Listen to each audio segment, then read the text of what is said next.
कि 5 किलो की जगह 10 किलो अनाज हम लोग उपलब्ध लोगों को कराएंगे। लेकिन अब तक भाजपा के लोगों ने ये नहीं बताया कि वो बिहार के लिए क्या करेंगे। लेकिन एक बड़ा काम अगर मोदी जी द्वारा या यहाँ के सांसद द्वारा अगर किया गया हो तो कहीं कुछ वैसा बड़ा काम नहीं आता। मोबाइल फोन को बीजेपी लेके आई है क्या? इंटरनेट कौन लेके आया? और बीजेपी का सफाया है बिहार से। बिहार के पूर्व उप मुख्यमंत्री और आरजेडी नेता तेजस्वी यादव ने कहा कि देश और बिहार की जनता सवाल पूछ रही है कि 10 वर्षों में बिहार के लिए क्या किया गया है। प्रधानमंत्री ने कई वादे बिहार के लिए किए थे। कहा गया था कि बिहार को विशेष पैकेज देंगे। प्रधानमंत्री का एक भी वादा पूरा नहीं हुआ। प्रधानमंत्री बिहार भी आए, उन्होंने कई बार भाषण भी दिए, लेकिन बिहार के लिए 10 सालों में क्या किया, इसका हिसाब भाषण में कहीं नहीं था। उन्होंने आगे क्या कुछ कहा, देखिए ये वीडियो। परिवार की बहनों को मिलेगा गैस सिलेंडर। जो महंगाई सिलेंडर है, लेकिन लोग हिम्मत नहीं कर पाता गरीब परिवार का लोग कि उसमें गैस भरा पाए, तो जो 1200 हो गया है उसको हम लोग 500 लाएंगे। और बिहार में सबसे महंगा बिजली दर है पूरे देश में, तो हम लोग यहाँ 200 यूनिट फ्री में लोगों को बिजली उपलब्ध कराएंगे। और भी ऐसे कई योजनाएं हैं, जैसे ओल्ड पेंशन जो नियम है उसको हम लोग जो है लागू कराने का काम करेंगे। अनाज की जहां तक बात है, अब तो आधिकारिक रूप से मल्लिकार्जुन खड़गे जी ने बोल दिया है, हम लोग पहले से बोलते रहे कि 5 किलो की जगह 10 किलो अनाज हम लोग उपलब्ध लोगों को कराएंगे। तो हम लोग बता रहे हैं कि हमारा विजन क्या है, हम क्या काम करेंगे। लेकिन अब तक भाजपा के लोगों ने ये नहीं बताया कि वो बिहार के लिए क्या करेंगे, किस आधार पे वोट दे। और जहां तक बात है पूर्व में जो काम किया गया, इन 17 महीने में अगर हमने जो छपरा के लिए काम किया, जितना बाईपास परसा अमनौर जो पास हुआ, मढ़ौरा या रिविलगंज से आपका छपरा ही निकालना था, लेकिन जो हम उसको एक्सटेंड करके डोरीगंज तक लेके गए वो हो गया। डबल डेकर तो हमने अपने पहले कार्यकाल में जो है वो दिलवाने का काम किया था। सीआरएफ फंड हम लोग लेके आए थे, जहां बिहार को 200 करोड़ मिलता था सीआरएफ फंड, हम लोगों ने 1000 करोड़ लेके आए। नितिन गडकरी जी से हम लोग मिले, हमारे संबंध अच्छे थे, हम काम की बात करते थे और काम हम लोगों ने कराया। तो आप देखिएगा, लालू जी ने मढ़ौरा में, परसा में रेलवे कारखाने दिए, विश्वविद्यालय की स्थापना कराई, अनेकों उदाहरण है जो हम लोगों ने काम किया है। लेकिन एक बड़ा काम अगर मोदी जी द्वारा या यहाँ के सांसद द्वारा अगर किया गया हो तो कहीं कुछ वैसा बड़ा काम नहीं आता। फंड के अलावा तो फंड तो सबका होता है, अब उसमें अलग बात है कितना कर सकता है कोई भी फंड में। लेकिन ये तो मंत्री भी रहे हैं, 10 साल से है, वरिष्ठ नेता रहे हैं, लगातार यहाँ चुनाव लड़ते रहे हैं। तो हमको जहाँ तक लगता है कि अब सारण की जनता को पूरा मन बना लिया है कि सारण में इस बार परिवर्तन होगा।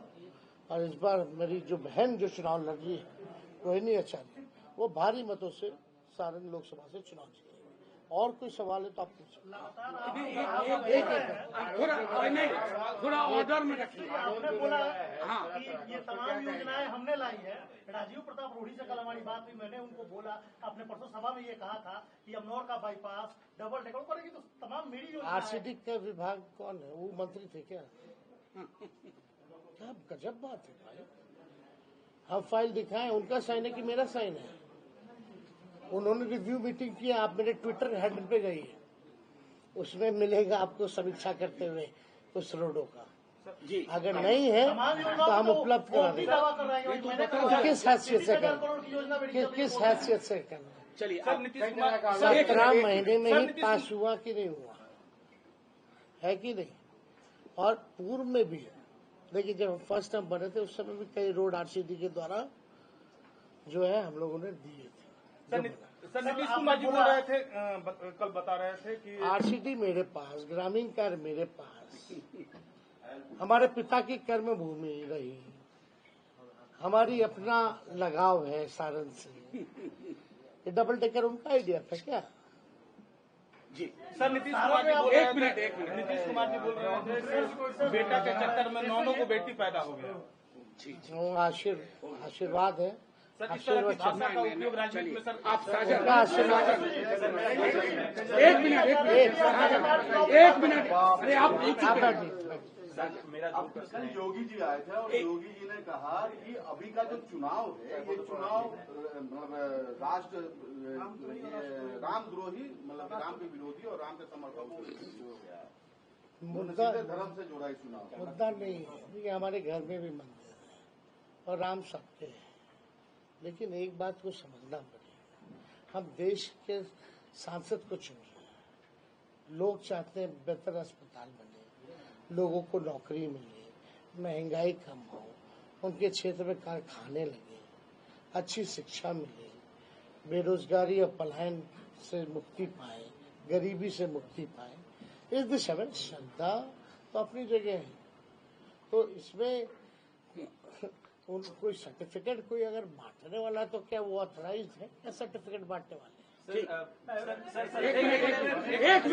एक मिनट बिहार में आपको बता दें, यही योगी जी जो है यूपी से हम लोगों ने लोगों को नौकरी दी थी, रिश्वत नौकरी दी। उनके दल के प्रवक्ता उनके दल के मंत्री के बेटे। बीजेपी के तमाम जो सेंट्रल के बड़े लीडर्स हैं वो खासकर बिहार और खासकर सारण में विजिट किया है, और जब भी वो यहाँ आते हैं वो कहते हैं कि ये डिजिटल समय है, अगर आप लालटेन को वोट देंगे तो डिजिटल समय कब आया, किसने लाया?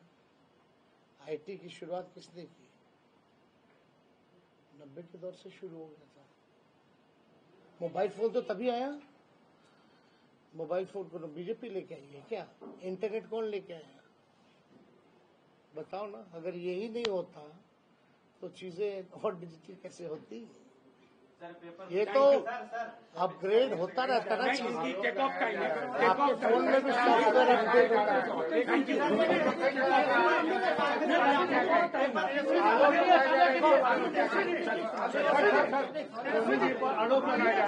लगातार वोट मांग रहे हैं, किस तरह का माहौल है सारण में? हम पूरे बिहार में इंडिया गठबंधन के पक्ष में वोट मांग रहे हैं और बीजेपी का सफाया है बिहार से। और जो हमने शुरू में कहा था कि हम चौंकाने वाला रिजल्ट लेके आएंगे, वो सब सिर्फ न्यूज में की है।